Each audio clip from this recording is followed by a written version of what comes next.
ایک مصنف لکھتا ہے کہ 1973 میں روس میں کمیونزم کا طوطا بولتا تھا، بلکہ دنیا تو یہ کہہ رہی تھی کہ بس اب پورا ایشیا سرخ ہو جائے گا۔ ان دنوں میں ہمارے ایک دوست ماسکو ٹریننگ کے لیے چلے گئے۔ وہ کہتے ہیں کہ جمعے کے دن میں نے دوستوں سے کہا کہ چلو جمعہ ادا کرنے کی تیاری کرتے ہیں، تو انہوں نے کہا کہ یہاں مسجدوں کو گودام بنا دیا گیا ہے، 1-2 مساجد سیاحوں کا قیام گاہ بنا دیا گیا ہے، صرف 2 ہی مسجد اس شہر میں بچے ہیں جو کبھی بند اور کبھی کھلے ہوتے ہیں۔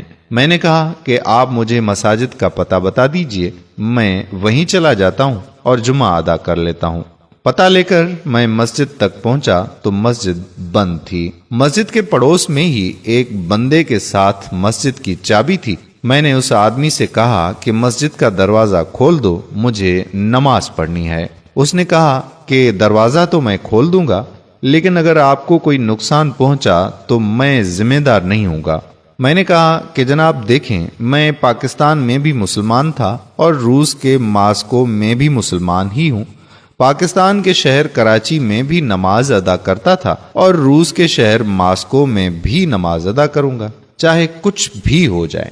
اس نے مسجد کا دروازہ کھولا تو اندر مسجد کا ماحول بہت خراب تھا۔ میں نے جلدی صفائی کی اور مسجد کی حالت اچھی کرنے کی کوشش کرنے لگا۔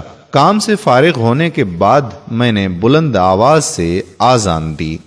آذان کی آواز سن کر بوڑھے، بچے، مرد، عورتیں اور جوان سب مسجد کے دروازے پر جمع ہوئے کہ یہ کون ہے جس نے موت کو آواز دی ہے، لیکن مسجد کے اندر کوئی بھی نہیں آیا۔ خیر، میں نے جمعہ تو ادا نہیں کیا کیونکہ اکیلا ہی تھا، بس ظہر کی نماز ادا کی اور مسجد سے باہر آ گیا۔ جب میں جانے لگا تو لوگ مجھے ایسے دیکھ رہے تھے کہ جیسے میں نماز ادا کر کے باہر نہیں نکلا بلکہ دنیا کا کوئی نیا کام متعارف کروا کر مسجد سے نکلا ہوں۔ ایک بچہ میرے پاس آیا اور کہا کہ آپ ہمارے گھر چائے پینے آئیں۔ اس کے لہجے میں خلوص ایسا تھا کہ میں انکار نہ کر سکا۔ میں ان کے ساتھ گیا تو گھر میں طرح طرح کے پکوان بن چکے اور میرے آنے پہ سب بہت خوش دکھائی دے رہے تھے۔ میں نے کھانا کھایا، چائے پی تو ایک بچہ ساتھ بیٹھا ہوا تھا۔ میں نے اس سے پوچھا کہ آپ کو قرآن پاک پڑھنا آتا ہے؟ بچے نے کہا کہ جی بالکل، قرآن پاک تو ہم سب کو آتا ہے۔ میں نے جیب سے قرآن کا چھوٹا نسخہ نکالا اور کہا کہ یہ پڑھ کر سناؤ مجھے۔ بچے نے قرآن کو دیکھا اور مجھے دیکھا، پھر قرآن کو دیکھا اور ماں باپ کو دیکھا، پھر قرآن کو دیکھا اور دروازے کو دیکھا، پھر مجھے دیکھا۔ میں نے سوچا کہ اس کو قرآن پڑھنا نہیں آتا، لیکن اس نے کہا کیوں کہ اس کو قرآن پڑھنا آتا ہے۔ میں نے قرآن پاک کی ایک آیت پر انگلی رکھی اور میں نے کہا بیٹا یہ دیکھو، اور میں نے قرآن پاک کی ایک آیت پر انگلی رکھی تو وہ فر بولنے لگا، بنا قرآن پاک کو دیکھے ہی پڑھنے لگا۔ مجھے حیرت کا ایک شدید جھٹکا لگا کہ یہ تو قرآن کو دیکھے بنا ہی پڑھنے لگا۔ میں نے اس کے والدین سے کہا کہ حضرات یہ کیا معاملہ ہے؟ انہوں نے مسکرا کر کہا کہ دراصل ہمارے پاس قرآن پاک موجود نہیں ہے۔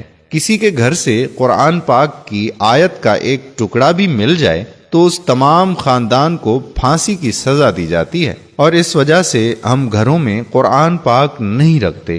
میں نے پوچھا تو پھر اس بچے کو قرآن کس نے سکھایا، کیونکہ قرآن پاک تو کسی کے پاس ہے نہیں۔ میں نے مزید حیران ہو کر کہا، کہنے لگے کہ ہمارے پاس قرآن کے کئی حافظ ہیں، کوئی درزی ہے، کوئی دکاندار ہے، کوئی سبزی فروش ہے، کوئی کسان ہے۔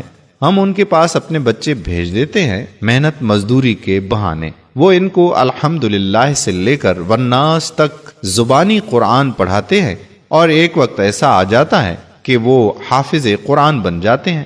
کسی کے پاس قرآن کا نسخہ نہیں ہے، اس لیے ہماری نئی نسل کو ناظرہ نہیں آتا، بلکہ اس وقت ہماری گلیوں میں آپ کو جتنے بھی بچے دکھائی دے رہے ہیں یہ سب کے سب حافظ قرآن ہیں۔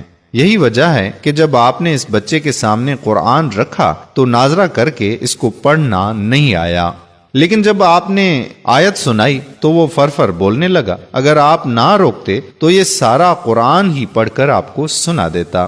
وہ نوجوان کہتا ہے کہ میں نے قرآن کا ایک نہیں بلکہ کئی ہزار معجزے اس دن دیکھے۔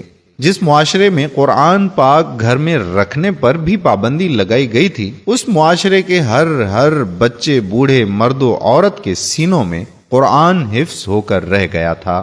میں جب باہر نکلا تو کئی 100 بچے دیکھے اور ان سے قرآن سننے کی فرمائش کی تو سب نے قرآن سنا دی۔ میں نے کہا، لوگو، تم نے قرآن رکھنے پر تو پابندی لگا دی، لیکن جو سینے میں قرآن مجید محفوظ ہے اس پر پابندی نہ لگا سکے۔ تب مجھے احساس ہوا کہ اللہ پاک کے اس ارشاد کا کیا مطلب ہے کہ بے شک یہ ذکر یعنی قرآن ہم نے نازل فرمایا ہے اور بے شک ہم ہی اس کی حفاظت کرنے والے ہیں۔ سبحان اللہ۔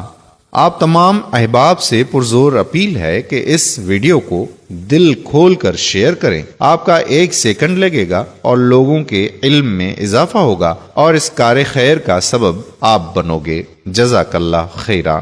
آنے والی ویڈیو تک ہمیں دیجیے اجازت۔ اللہ حافظ۔